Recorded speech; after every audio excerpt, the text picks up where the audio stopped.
Si les 4,6 milliards d'années d'histoire de la Terre étaient ramenées à une journée, l'apparition officielle des êtres humains se produirait à la dernière minute. L'histoire de l'humanité semble brève, même si elle est un processus de millions d'années. Les fossiles en sont les meilleurs témoins. Alors en Chine, quels fossiles clés avons-nous découvert jusqu'à présent? C'est le temple de recherche paléoanthropologique.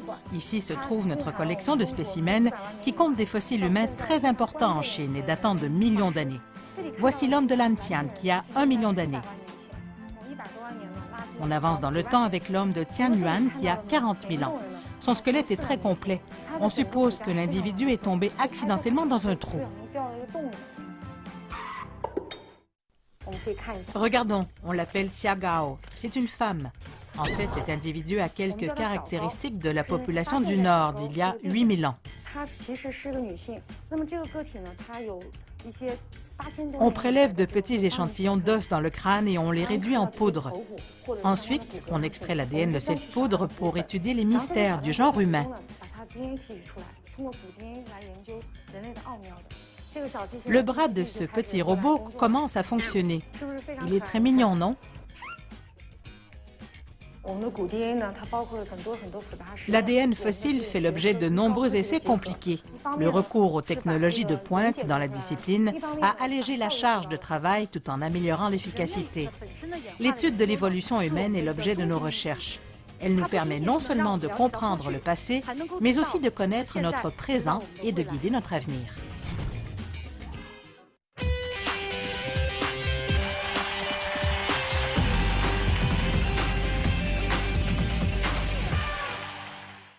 Bonjour à tous, je suis Saint-Bénigne.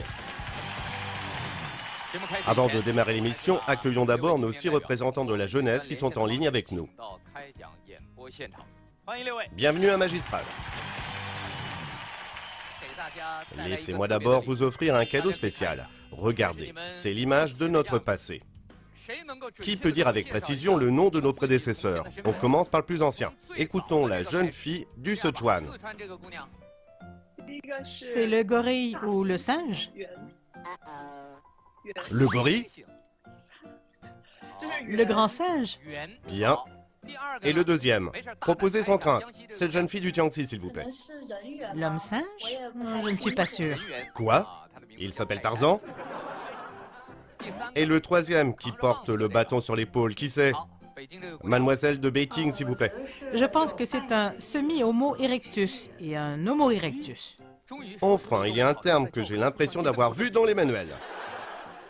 Qui est le semi-homo erectus? Celui qui porte le bâton ou celui qui déplace la pierre? Celui qui déplace la pierre. Celui qui déplace la pierre est le semi-homo erectus. Et celui qui porte le bâton est l'homo erectus. Oui. Et le dernier? Jeune homme du Sichuan, à vous. L'homme moderne. Enfin, je ne sais pas. L'homme moderne. Si vous avez étudié l'histoire, vous devez savoir que l'histoire moderne n'est pas si lointaine. Dans les temps modernes, les gens marchent-ils comme ça? Eh bien, nous sommes des profanes, alors à quoi bon deviner à l'aveuglette? Bravo pour vous être prêté au jeu. Je dois dire que vous vous êtes planté. Grâce à l'émission d'aujourd'hui, nous en saurons davantage sur nous-mêmes.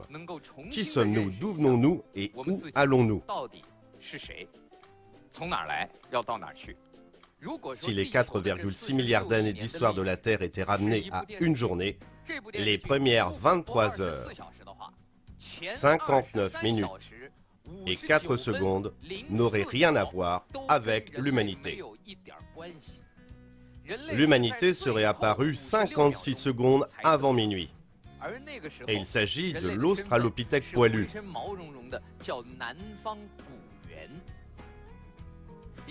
À moins 34 secondes, l'humain apprend à utiliser le feu. À moins 4 secondes et demie, l'homme foule le sol de plusieurs continents. À moins 1/10 de seconde, la première civilisation de l'humanité est fondée sur notre planète. L'invité d'aujourd'hui s'intéresse précisément à cette courte période à l'échelle géologique. Et quelles sont les perspectives que ces résultats de recherche peuvent nous offrir? Peuvent-ils nous dire d'où nous venons et où nous allons?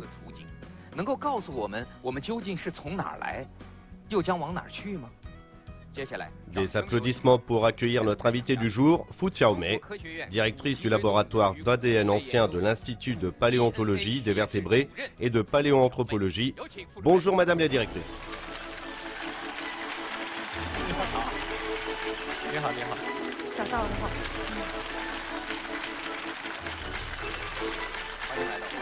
Bienvenue.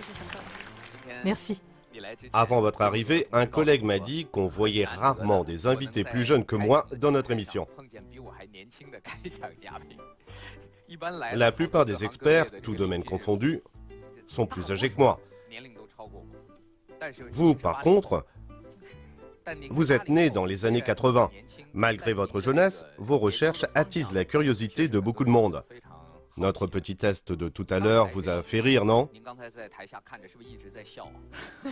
Oui. Ça révèle l'importance de la vulgarisation scientifique. Oui. Donnez-nous les bonnes réponses. C'est schématisé. Le premier est l'Australopithèque. D'accord. Le point le plus important, c'est que l'Australopithèque peut pratiquer la bipédie.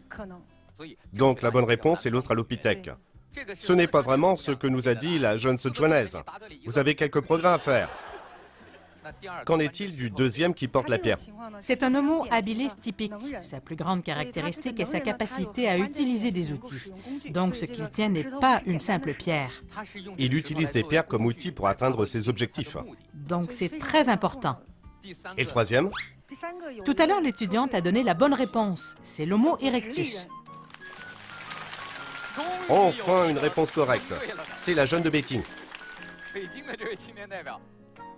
L'Homo erectus présente un changement très important. C'est sa capacité à utiliser le feu. C'est-à-dire qu'il maîtrisait déjà le feu. Le dernier est...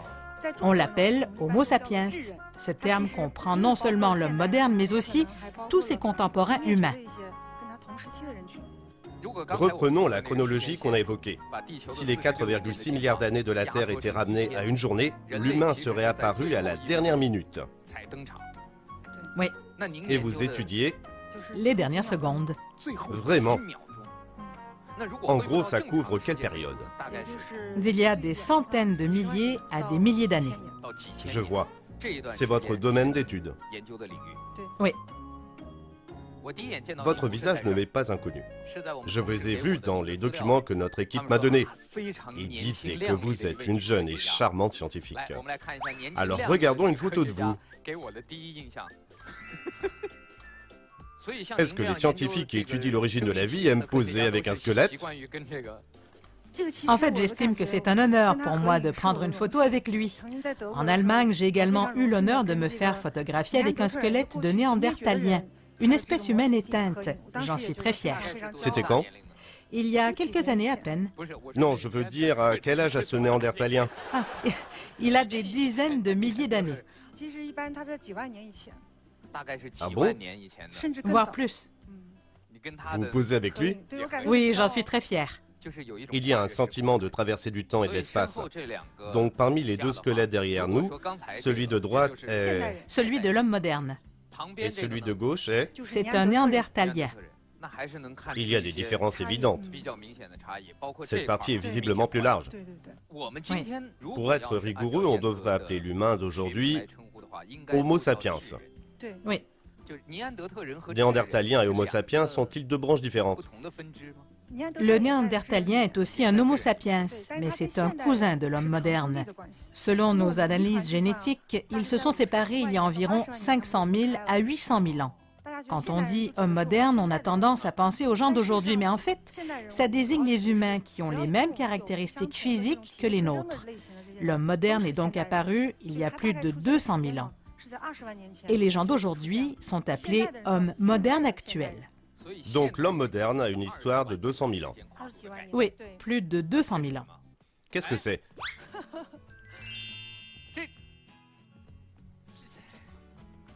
Je reconnais qu'il y a une vague ressemblance. Présenté comme ça, on voit un air de famille. Ainsi, on comprend bien nos liens avec l'Australopithèque, l'Homo sapiens, l'Homo erectus et les Néandertaliens. Mais je pense que l'homme moderne est plus agréable à regarder. Surtout parce que c'est vous. On pense toujours bien se connaître, mais en fait, je suppose que peu de jeunes peuvent expliquer clairement quelle est la place de l'homme dans la classification des espèces. J'attends donc avec impatience votre discours. Je vous laisse maintenant la parole. Écoutons ce qui s'est passé pendant ces dernières secondes. C'est à vous.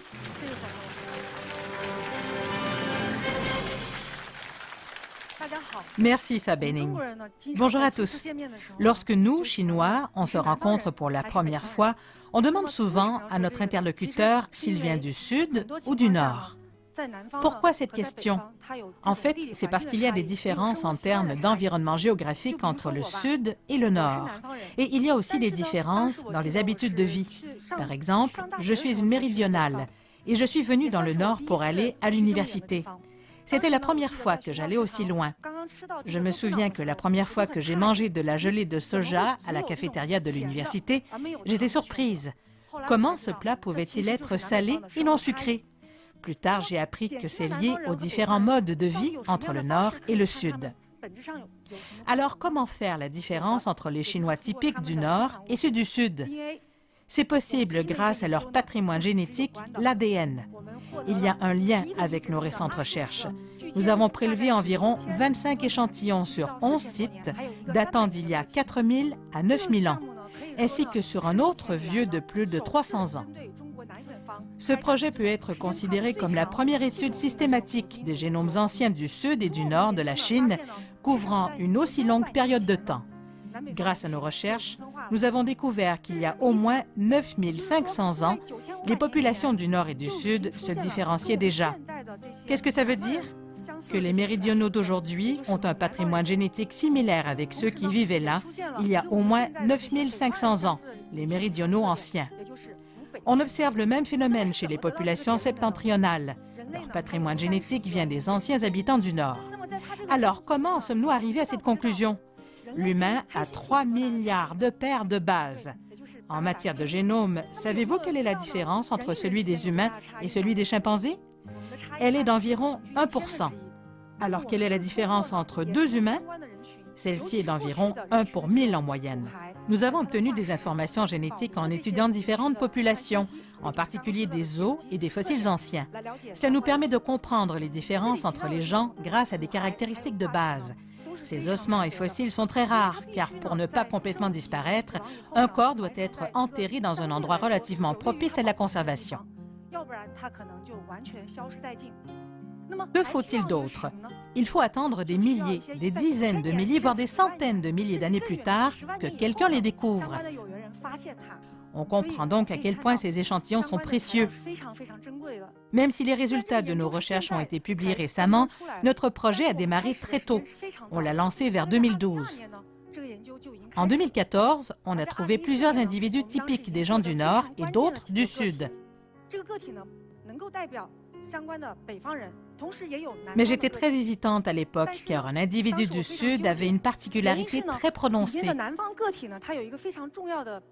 On l'a découvert sur l'île de Liang, tout près de Fuzhou. Mais l'environnement insulaire est en fait très spécial.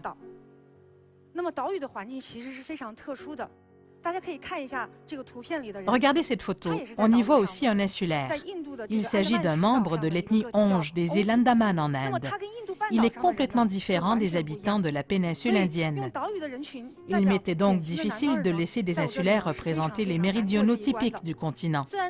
Certains me disaient que mes recherches avaient abouti. Cependant, je pensais que sans avoir obtenu l'ADN des anciens méridionaux sur le continent, je ne pourrais pas me permettre de publier les résultats.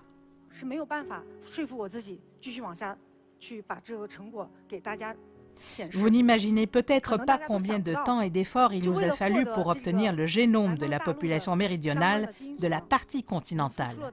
Cela nous a pris 5 ans. Pourquoi est-ce si difficile? Il y a 2 raisons principales.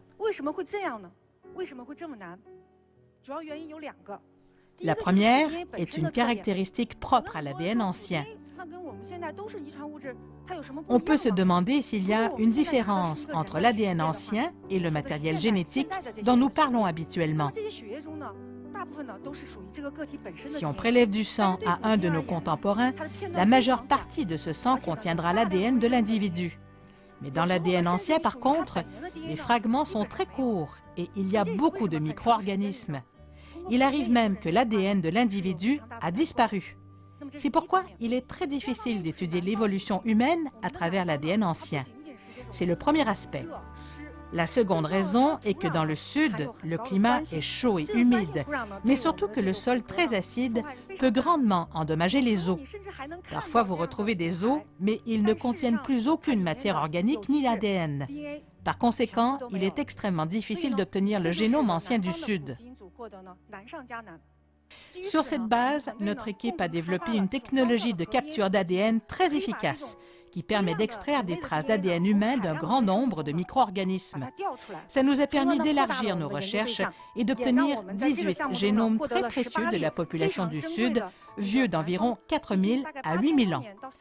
On considère que ces résultats sont venus combler une lacune dans ce domaine. Assez parlé, j'imagine que vous vous demandez tous si la différence entre les anciennes populations du Nord et du Sud est plus grande ou plus petite que celle de nos jours. Grâce à nos recherches, nous avons constaté que la différence entre les gens du Nord et du Sud s'est réduite, principalement parce que les populations ont fusionné. Regardez cette image. Aujourd'hui, les gens ressemblent plus aux habitants du Nord. Qu'est-ce que ça montre? Que les méridionaux actuels, même ceux considérés comme typiques du Sud, sont le résultat d'un métissage avec les populations du Nord qui s'est produit au cours des 4000 dernières années. Cela a entraîné un déclin rapide de leurs anciennes spécificités pour finalement créer la situation que vous voyez maintenant. Donc, de nos jours, un méridional a beaucoup de caractéristiques du Nord. Cela peut paraître surprenant. Beaucoup de gens ont des interrogations. Pourquoi faites-vous ça et à quoi ça sert? Ces questions m'étonnent beaucoup. J'imagine qu'on les pose parce que nos recherches ne présentent pas de valeur économique. Ce n'est pas pour autant qu'elles sont inutiles. Avec un tel raisonnement, la société humaine aurait peut-être disparu depuis longtemps. Nos recherches montrent la continuité de la population chinoise depuis 9000 ans. Cela peut fournir des indices importants sur l'origine de notre civilisation. Tout à l'heure, Sabening a dit que la période de coexistence entre l'homme moderne et l'homme ancien est très longue. Alors, qu'est-il arrivé aux hommes modernes et aux hommes anciens pendant cette si longue période? Une scène telle qu'on voit sur cette image a-t-elle pu se produire? C'est une conversation entre une petite fille et un néandertalien. On a longtemps pensé que l'homme moderne avait complètement remplacé l'homme ancien à cette époque. Mais en 2010, grâce aux premiers résultats du séquençage du génome du Néandertal, on a découvert qu'à l'exception des Africains, les populations modernes ont toutes des éléments néandertaliens. Cette conclusion a suscité une certaine controverse, car l'apport néandertalien est très fragmenté dans notre génome. Mais en 2015, grâce à l'étude des restes d'un homme moderne vieux de 40 000 ans, nous avons découvert que cet individu était un proche descendant d'un métis. Quand j'ai vu ça, ma première réaction n'était pas de l'enthousiasme, mais de me demander si je n'avais pas fait une erreur. Dans ce contexte, j'ai effectué de nombreuses vérifications. De plus, je me suis donné du fil à retordre en cherchant à réfuter mes conclusions. Finalement, j'ai dû me rendre à l'évidence. L'existence de cet ancien signal génétique était indéniable. Alors que montre ce fragment génique? Que cet homme moderne qui a vécu il y a 40 000 ans avait parmi ses arrière-grands-parents un néandertalien. À travers nos recherches, nous avons vraiment vu ce fragment, ainsi que la transmission de cet apport génétique après plusieurs générations. Cela montre également que l'ADN ancien renouvelle une fois de plus notre compréhension du genre humain. En même temps, en tant que chercheurs en évolution humaine, nous avons la grande responsabilité de comprendre la situation dans chaque branche de notre espèce afin de dresser une carte complète de notre évolution. Dans mes recherches passées, il y a eu une découverte inattendue sur les Européens. Quelles sont les caractéristiques les plus typiques des Européens?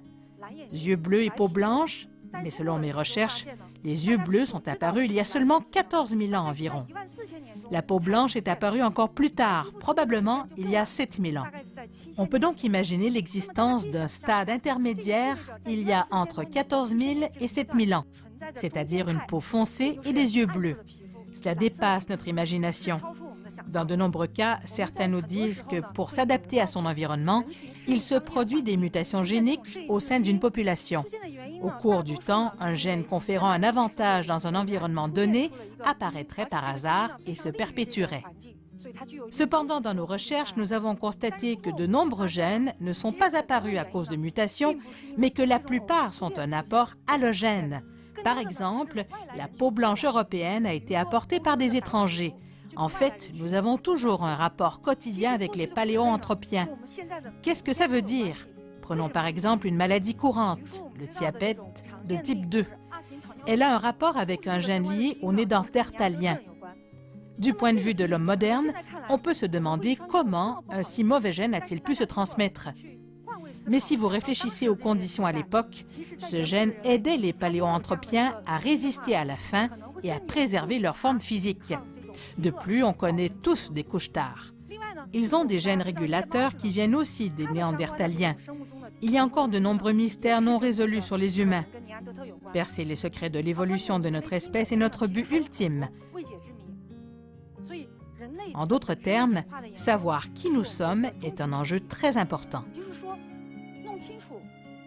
Cela nous permet non seulement de comprendre le passé, mais aussi de connaître notre présent et de guider notre avenir.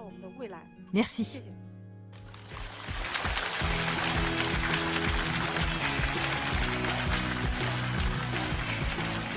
Merci pour votre discours. Merci. Nous avons diffusé votre discours en direct sur Internet. Mon assistante Petite V a échangé avec les internautes. Le sujet d'aujourd'hui a attisé leur curiosité. Bonjour Petite V. Bonjour à vous deux. Tu viens du nord ou du sud? Je l'ignore, mais je sais qu'un test ADN nous permet d'avoir la réponse. Pas mal, tu connais l'ADN. Je vous ai transmis de nombreuses questions. Je ne sais pas lesquelles vous intéressent. Après avoir obtenu de l'ADN fossile, peut-on utiliser la technologie de l'édition génomique pour qu'une espèce actuelle retrouve son état passé?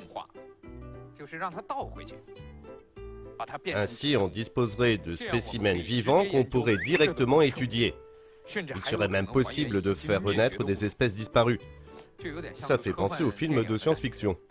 Il y a tout d'abord la question de l'éthique scientifique. Par ailleurs, dans la plupart des cas, on ne peut l'utiliser qu'au niveau de la cellule. On provoque quelques mutations dans une cellule et on observe sa réaction. De plus, ça reste très difficile, même au niveau cellulaire. On entend de temps en temps parler des restes d'un mammouth qui ont été trouvés sous le pergélisol en Sibérie. On y a trouvé des fragments d'ADN. En apparence, le mammouth a été très bien conservé sous l'effet du gel. Même ses tissus et ses poils sont encore en bon état. Son ADN, cependant, est dégradé. Par exemple, dans une cellule jeune, l'ADN de son noyau est très complet et on distingue très bien la double hélice. Mais imaginez si celui-ci a été brisé, ça devient alors très difficile de le restaurer afin de faire un séquençage.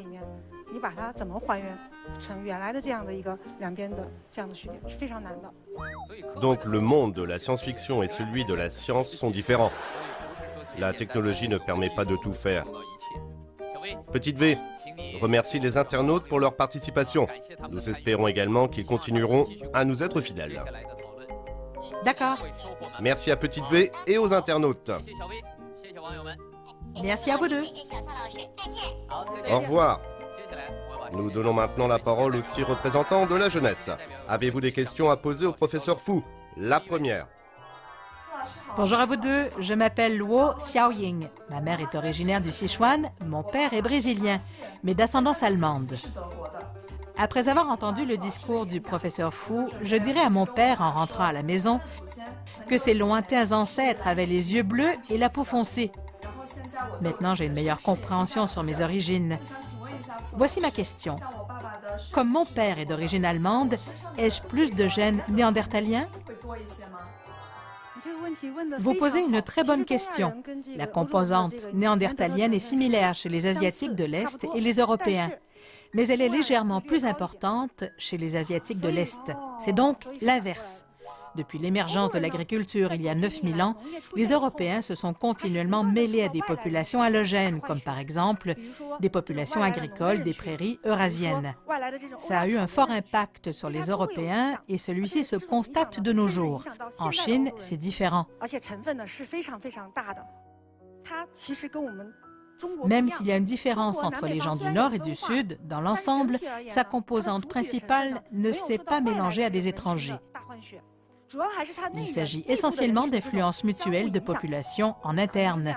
Mais on doit chercher plus de preuves pour comprendre pourquoi les Asiatiques de l'Est ont un peu plus de gènes néandertaliens que les Européens.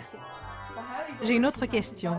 Les liens sont de plus en plus étroits entre les populations dans le monde et il y aura peut-être de plus en plus de métis comme moi. Dans des centaines de milliers d'années, nos descendants auront-ils plus de difficultés à étudier les humains actuels? Et en ce temps-là, les différences génétiques se seront-elles peu à peu estompées? L'évolution va-t-elle produire une race relativement homogène ou bien de nouvelles races? Je pense que dans le passé, l'isolement géographique constituait une entrave. Oui. Cela a favorisé la lente formation de populations différentes. Nous n'utilisons généralement pas le concept de race. Une population forme ses propres caractéristiques sur une longue période de temps. Mais maintenant, tout d'abord, nous avons posé les bases des différences. À moins qu'il n'y ait un grand brassage, ce qui normalement mènerait à la réduction des différences, comme vous venez de le dire. Alors maintenant, sommes-nous dans un processus de mélange progressif dans le monde? Cela dépend du degré de métissage. Du degré de la vitesse du brassage. Et nous n'avons aucun moyen de juger que le mélange réduira la diversité. Mais en ce qui vous concerne, vous avez des cultures différentes. C'est un atout en matière d'échange interculturel.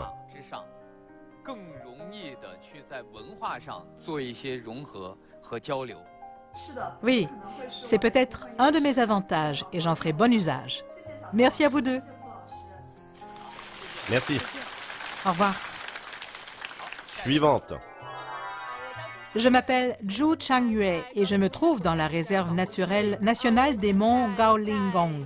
Je suis dans une grande montagne à la frontière entre la Chine et la Birmanie.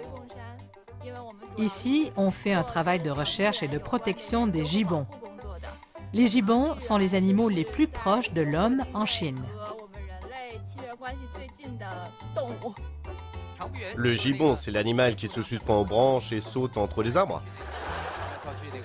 Oui, il utilise principalement ses membres supérieurs pour se déplacer. Ceux-ci sont relativement développés. Une autre caractéristique est qu'il peut faire des vocalises et utiliser celles-ci pour souder son groupe. Il peut faire ce genre de cri.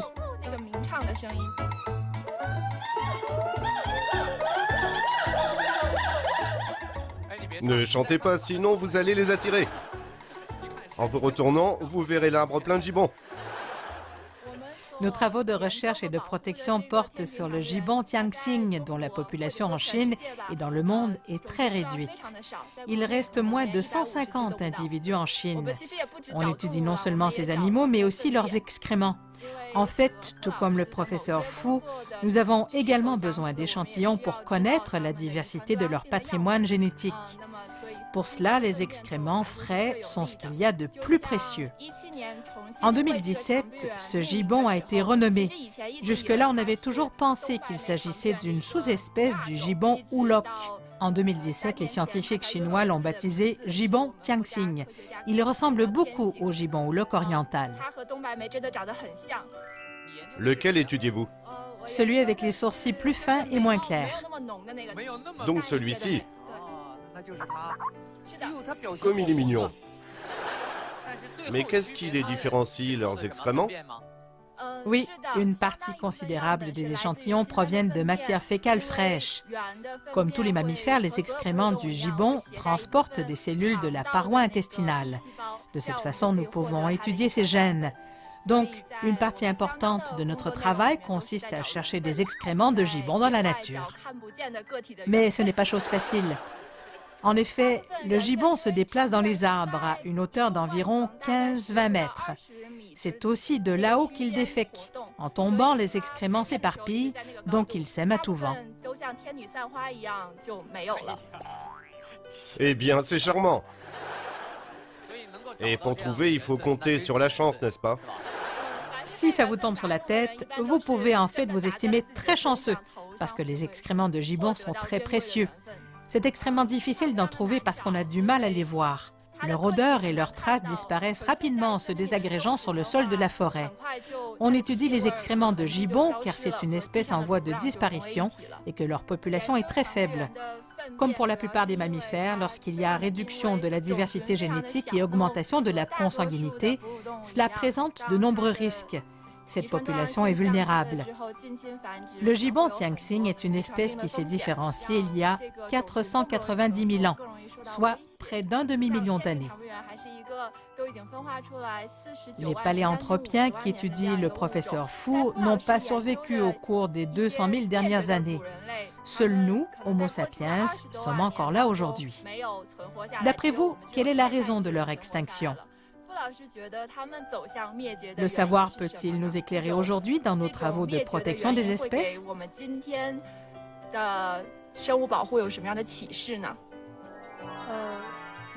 L'homme de Néandertal a disparu il y a environ 30 000 ans, pas aussi longtemps que nous le pensions.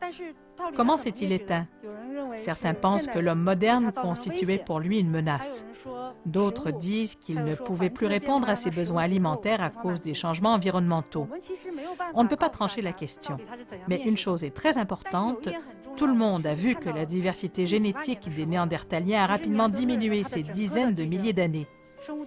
On peut estimer la taille de sa population effective qu'on peut déduire à partir du génome. On constate que celle-ci a fortement diminué dans la période tardive, ainsi qu'une forte baisse de la biodiversité. Cela a peut-être grandement affecté leurs chances de survie, en particulier dans les conditions de vie relativement difficiles de l'époque. Donc, pour beaucoup d'animaux rares aujourd'hui, si on ne fait pas attention à la protection de la biodiversité, qu'on ne fait que protéger, Oui. on ne pourra pas empêcher leur disparition. Merci, professeur Fu. Merci aussi de nous avoir apporté votre témoignage aujourd'hui. Pendant que vous nous parliez, j'ai remarqué que vos mains ne cessaient de s'agiter. C'était pour chasser les insectes, c'est ça? Oh, les revoilà! Vous travaillez dans un environnement très difficile, mais vous aimez ce que vous faites. Je pense que ce sont vos efforts qui nous font prendre conscience de notre responsabilité envers la planète en tant qu'êtres humains.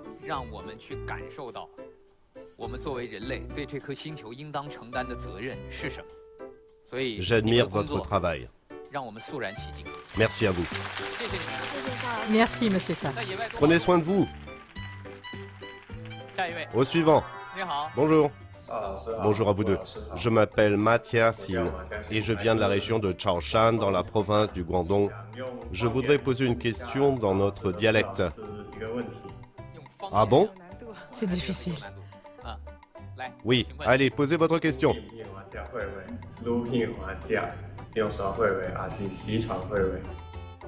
Vous venez de dire quelque chose? J'ai juste vu votre bouche bouger, je n'ai entendu que quelques syllabes. J'ai la même impression. Répétez plus fort, s'il vous plaît.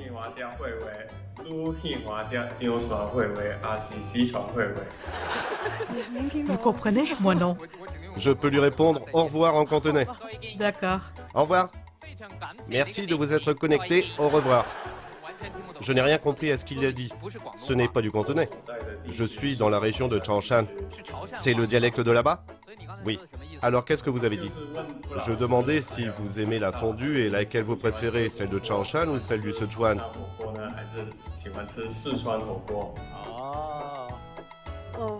La fondue est un de mes plats favoris. Mais vous préférez celle de Chaoshan ou celle du Sichuan? J'aime les deux. Moi aussi, j'aime les deux. Parce que j'ai vécu dans le Guangdong quand j'étais petit. Donc les saveurs du sud et celles du nord sont à mon goût. La région de Chaoshan se trouve dans la province du Guangdong, mais elle est différente de celle des Cantonais et des Hakka. Ils ne comprennent pas notre dialecte et on ne comprend pas les leurs. Professeur Fu, voici ma question. De nos jours, la Terre est très peuplée et il existe toutes sortes de langues. La différence entre l'homme ancien et l'homme moderne est si grande. Comment les paléanthropiens communiquaient-ils? Connaissaient-ils l'amour? Je ne sais pas s'il y avait de l'amour à cette époque, je l'ignore. Intrinsèquement, les langues telles qu'on en parle sont quelque chose de très compliqué. Il devait y avoir des moyens de communication à cette époque-là. En fait, les animaux en ont aussi. Mais cela ressemblait-il aux langues qu'on imagine de nos jours? Je ne sais pas. Le livre « Sapiens, une brève histoire de l'humanité » avance une thèse appelée « révolution cognitive ». Avant cette dernière, l'Homo sapiens avait la même influence sur la nature que les lucioles et les méduses. Avec cette révolution cognitive, l'humanité avait des capacités jamais vues auparavant.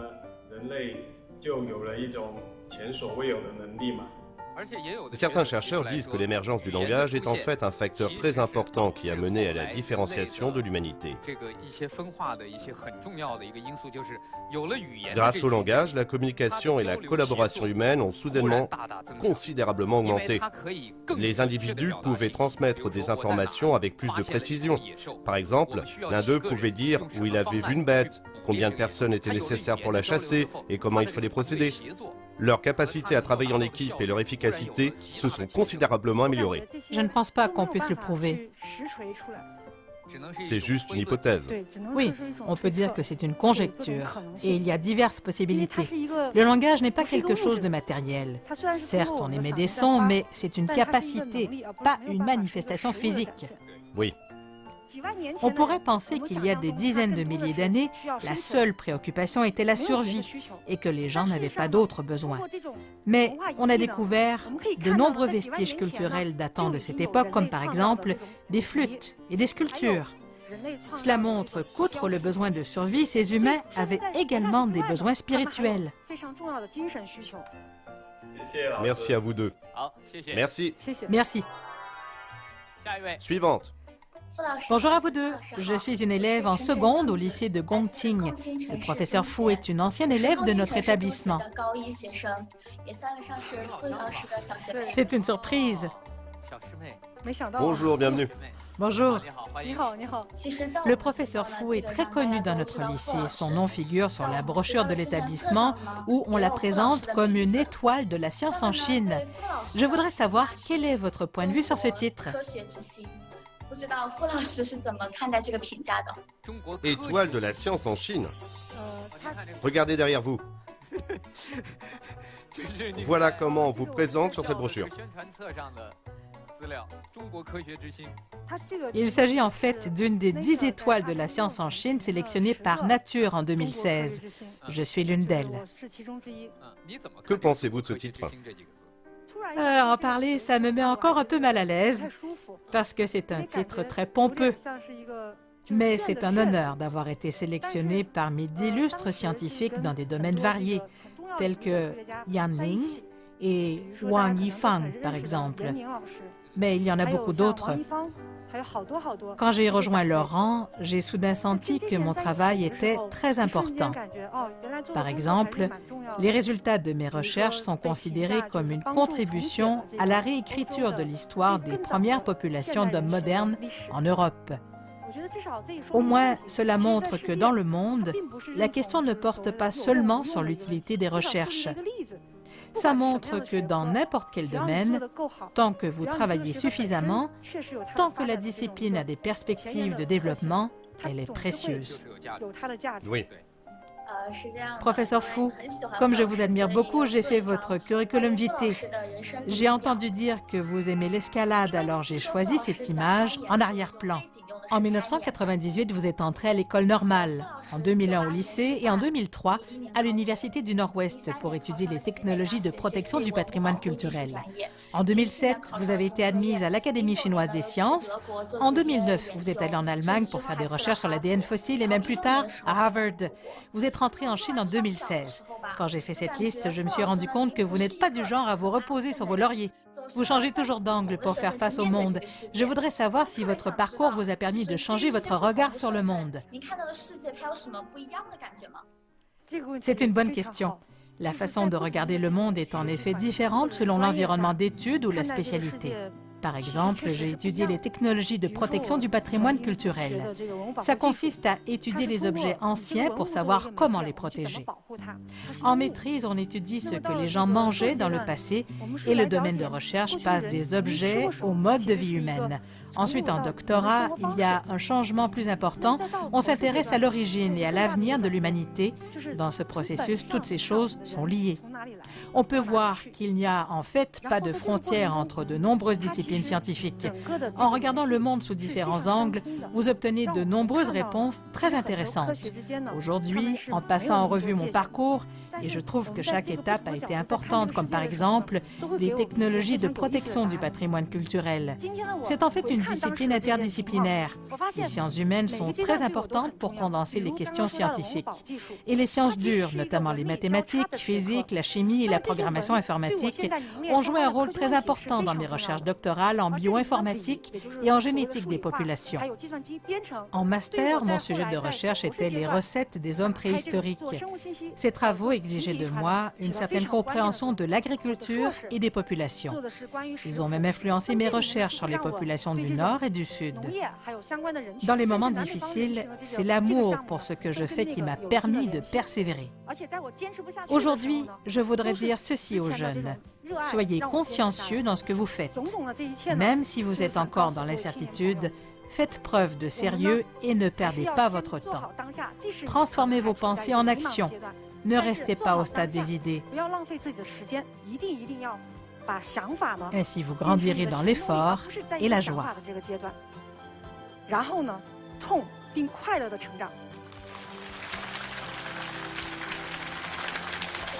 Merci beaucoup à vous deux. Merci. Au revoir. L'échange d'aujourd'hui m'a également aidé à acquérir de nombreuses connaissances intéressantes. Aujourd'hui, le professeur Fu nous a ouvert une porte magique. Elle nous a permis de percevoir le lien entre le passé, le présent et le futur. Je pense que nous avons maintenant une nouvelle compréhension de la vie. Chérissez le présent. Chérissez l'héritage de nos lointains ancêtres du genre humain et faites-en bon usage pour créer de précieuses choses. Merci, professeur Fu, pour votre merveilleux discours. Merci. Merci. Merci, au revoir et à la prochaine.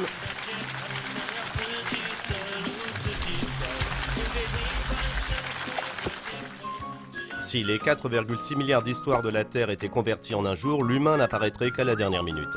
Les recherches du professeur Fu portent sur les dernières secondes de cette minute. Dans l'évolution humaine, passe-t-on simplement de l'Australopithèque à l'Homo erectus jusqu'à l'Homo sapiens? Bien sûr que non. À l'époque de l'Homo sapiens, il y a eu des échanges de gènes entre l'homme moderne et les paléanthropiens. Par exemple, les néandertaliens sont des paléanthropiens connus pour avoir coexisté avec l'homme moderne et avoir eu des échanges génétiques avec lui. Avec seulement quelques milligrammes de poudre d'os, Madame Fu a fourni des preuves clés de cette découverte grâce à l'étude de l'ADN, éclairant ainsi des zones d'ombre concernant l'évolution humaine. Quelle est l'utilité d'étudier les humains anciens? Sans l'étude du passé, on ne saurait pas que les Européens ont longtemps eu les yeux bleus et la peau foncée. On ignorerait qu'à part les Africains, notre patrimoine génétique est de 1% à 4% néandertalien. C'est à travers l'étude des humains anciens que nous avons pu notamment découvrir que le diabète et les insomnies sont un héritage des paléanthropiens. Qui sommes-nous? D'où venons-nous et où allons-nous? Ces questions ne sont pas seulement philosophiques, mais concernent également l'évolution humaine. Son étude peut non seulement nous permettre de connaître notre passé, mais aussi de nous guider dans notre présent et notre avenir.